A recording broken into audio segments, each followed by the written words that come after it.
கடை வாங்க. சரி சரி. ஒரு 1500 ரூபாய். 1500 ரூபாய். நமக்கு லாபம் வருமா அவங்க லாபம் வருமா? யாருக்கு லாபம் வரும்? இல்ல குடுக்குறான் அவனுக்கு லாபம் வருமா? வாங்குறேன் யாருக்குமே லாபம் கிடைக்காது. சரி கை மாத்த வாங்கி கூட யாரும் லாபம் கிடையாது. ஆனா வாங்கி கொடுக்குறேன் பாரு எனக்கு 100 ரூபாய் நிக்கும். அது போல கணக்கு சொல்லிட்டா எப்படி சொல்லுங்க கத்துக்க வாத்தியார் எனக்கு பசலாம் கத்து குத்துக்கிறாரு. ஆமா அன்னாடி நான் சரக்கு அடி துட்டுலாம் 1500 ரூபாய் வாங்கி குத்துட்டு 100 ரூபாய்க்கு சரக்கு வச்சு வருவேன். அது எப்படின்னு கேக்குறீங்களா? சொல்றேன் கேளு. இப்போ உங்க அப்பா கிட்ட ஒரு 1000 ரூபாய் கடன் வாங்கிட்டேன். 1000 ரூபாய் எனக்கு பத்தல. அதுக்கப்புறம் உங்ககிட்ட ஒரு 500 ரூபாய் கடன் வாங்கினேன். 500 ரூபாய். அதுல 300 ரூபாய் மளிகை சாமான் வாங்கிட்டேன். மீதி 200 ரூபாய் இருக்குது. சரி வாங்கின பாய் குத்துலாமே என்னதுக்கு பலுவு. அவங்க உங்க அப்பாக்கு 100 ரூபாய் குத்தேன்.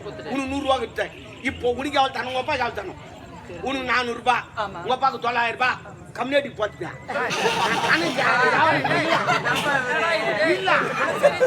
அது இல்ல என்ன சொல்றேன் எவ்வளவு தாங்க உனக்கு என்ன சொல்ற கணக்கு எனக்கு சத்தியமா புரியல. ஆமா 500 ரூபாய் 100 ரூபாய் குத்த மீதி எவ்வளவு தரணும்னு கேட்டா 400 ரூபாய் சொல்ல வந்தேனா? இது கணக்கு தெரிய என்னது வெளிநாடு போய் படிக்க போனீங்க? நீலாம் ஒரு பொண்ணாங்க வகன் பாருங்க. கேட்ட கேள்விக்கு பதில் எதுக்கு கொடுக்கணும்? அப்பா ஒரு கேள்வினா ஒரு பொறுமையா அது என்னவாது படிக்க போச்சோ ஒரு சொல்லி போச்சா? சரி விடு. இப்போ உனக்கு 400 ரூபாய் தரணும். ஒப்பாக்கு 900 ரூபாய் தரணும். மொத்தம் 2 ஒண்ணா சரி எவ்வளவு ஆகுது? இதுக்கு 1000 கம்மி. இது பதிக்கவே போனப்பா எங்க ஊர் சரி எவ்வளவு தரணா? எனக்கு சத்தியமா புரியல. 1300 ரூபாய். நான் மளிகை சாமான் எவ்வளவு வாங்கினேன்? 300 ரூபாய்க்கு. அதையும் சரி எவ்வளவு ஆகுது? 1600 ரூபாய். நான் வாங்கினது 1500 ரூபாய். 100 ரூபாய் எங்கிருந்து வச்சு ஒன்னும் புரியலையா? ஒன்னும் புரியல. சொன்னதே எனக்கு புரியல. எப்ப நான் ஏமாத்துறேன்னு நினைக்கிறேன். சரி பரவாயில்ல நீ வாங்கி பாக்கி நீ வாங்கு. யார்கிட்ட? அப்பா கிட்ட ஒரு 1000 ரூபாய் வாங்கு. 1000 ரூபாய் வாங்கிட்டேன். பத்தலன்னா அவங்க கிட்ட ஒரு 500 ரூபாய் வாங்க. வாங்கிட்டேன். சரி மளிகை சாமான் எவ்வளவு வாங்கின? 400 ரூபாய்க்கா? எவ்வளவு வாங்கின? 400 ரூபாய்க்கு வாங்குறது. எவ்வளவு? 400 ரூபாய் வேணா 5 பைசா வராது நமக்கு. ஆமா நான் என்ன சொல்றேன் அதுக்கு எத்தனை கேள்வி கேளு. சரி பரவாயில்ல 300 ரூபாய்க்கு நீ மளிகை சாமான் வாங்கு. 300 ரூபாய்க்கு. மீதி எவ்வளவு இது? 1200. வெறும் 200 ரூபாய்.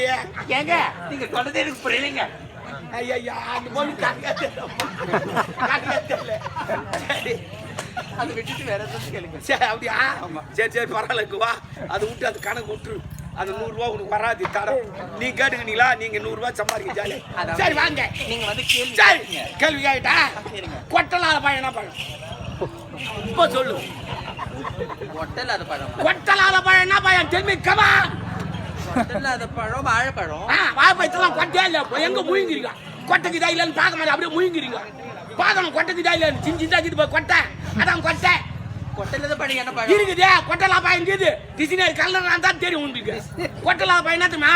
அண்ணாச்சி பழம். அததான் கொட்டையே கிடையாது. ஒன்னு நாளைக்கு வாங்கி சாப்பிடுவாரு தெரியும். என்ன படி பச்சுக்கிறீங்க? சரி பரவாயில்ல. கொட்டலா காய்னா காய் ஒண்ணு நான் கொட்டையில வருவேன் இல்ல முட்டையில போவேன். கொட்டையில தான் கேப்பியா? நான் கொட்டையில வருவேன் இல்ல முட்டையில போவேன். எல்லாம் தெரியும். நீ சொல்லு. கொட்டையில அந்த காய் எந்த காய் தான் இருக்கு? ஐயா இது பைசா போலப்பா. ஊர் சுத்து போய்க்கு பாதியா? ஊர் சுத்து போய்க்கு இது படிக்கல சுத்தமா. கொட்டலாத காய் என்னதுமா? கொட்டலாத காய் தேங்காய். அதான் கொட்டையா இருக்காது. ஒன்னும் பூ மட்டும் எப்பனா வந்து வரும். ஸ்டாண்டிங் என்ன படி போச்சுக்கிறீங்க? வெங்காயம் பேரு சரிங்களா? சிம்பிளா கேட்கறேன். முட்டைக்கு நடுப்புற என்ன இருக்கும்? முட்டைக்கு நடுப்புற மஞ்சக்கரை தான் இருக்கும். அதான் துன்றதுல அது ஒண்ணு கரெக்டா சொல்லுவாரு. அது கூட தப்பா தான் சொல்லிக்கிறேன்.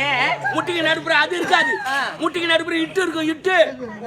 ஆமா மூ இட்டை எழுத்து சொல்றீங்களா? ஆமா அப்ப கூட நீ தப்பா தான் சொல்லிக்கிறேன். நான் முட்டைக்கு நடுப்புற காட்டுறேன். நீ முட்டைக்குள்ள சொல்லிக்கிறேன். நீ சத்தியமா படிக்கல. என்னங்க பொண்ணு எங்கிட்ட விட்டு உக்காந்து படிக்க போல செல்ல வச்சுக்கிறாங்க பத்தியா?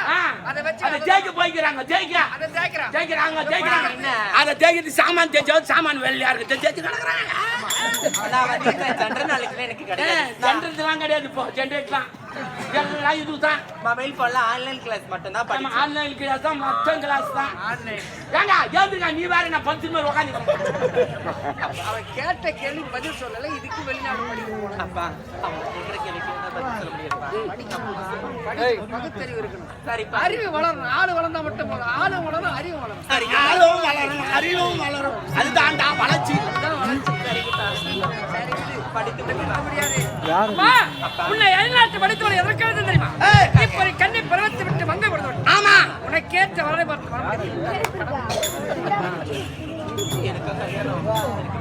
இல்லம்மா அப்பா பயந்துட்டாரு. அதாவது வேலையை பார்த்து திரும்ப தெரியல மிஸ்காலு தள்ளி ஓடி விட்டுவான். அதான் பயந்துட்டாரு. பேர் எங்கன்னா கெட்டு கூட போதுன்னு நெருப்பு சொல்லாத அவன் சீராடு பார்த்து வச்சு விடுவான்.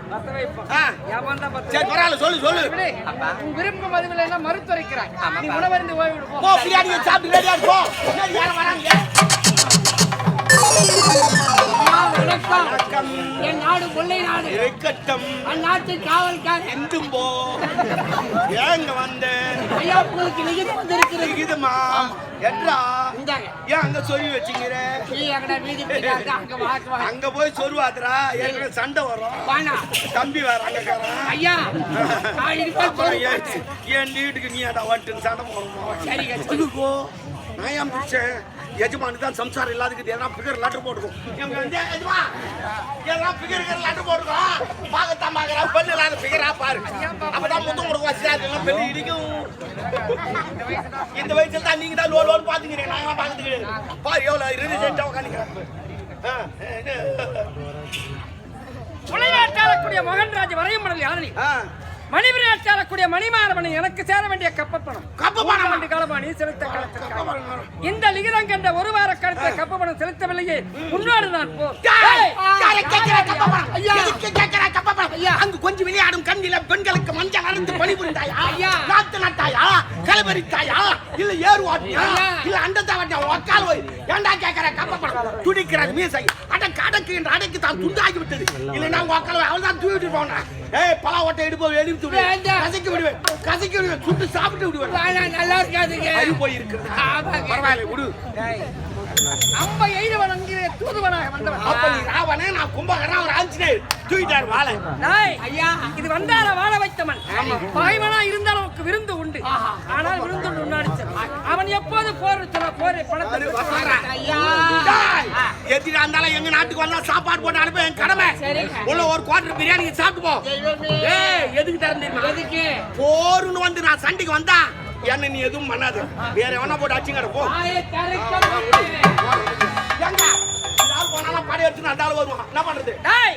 பார்க்கால் படைகளுக்கு அளவுக்கு நம் நாடு தரங்கட்டும் வந்துச்சே. இதற்கெல்லாம் காரணம் யாரு? நமது முப்படை தளபதி ஆளா காணமே. இதுவரை என்ன சம்பாதிக்கணும்?